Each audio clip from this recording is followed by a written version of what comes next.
দেখো class 7 history questions, তবে তোমাদের এই প্রশ্ন প্যাটার্ন খুবই সুন্দর হয়েছে। আর এই রকম অনুশীলনীতে তোমাদের কিন্তু দেওয়া আছে এই ব্যাখ্যাগুলো। বিবৃতি অনেকে পারে না, যেমন মহেশ দাসের নাম ছিল বীরবল, কেন এই লজিক দেখাতে হবে। দুটো, কারো কারো ক্ষেত্রে তিনটে লজিক পড়বে। যেমন তিনি খুব বুদ্ধিমান ছিলেন, তার গায়ে খুব জোর ছিল, নিশ্চয়ই তিনি খুব বুদ্ধিমান ছিলেন, এর উত্তর হবে।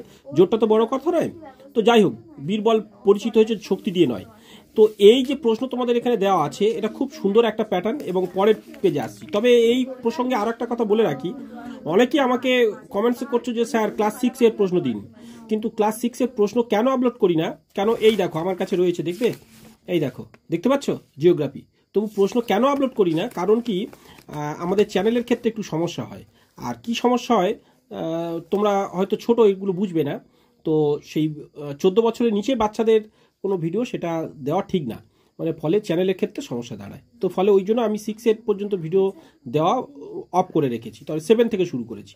তবে এখানে তোমাদের প্রশ্নগুলো দেখো, যেমন এই দেখো টিকা হিসাবে দিয়েছে, কিন্তু এভাবে দেবে না তোমাদের, বলবে কিনা শেরশাহ শাসন সংস্কারগুলি লেখো বা কৈবর্ত বিদ্রোহ সম্পর্কে লেখো, এই দুটো কিন্তু ভালো সবার জন্য।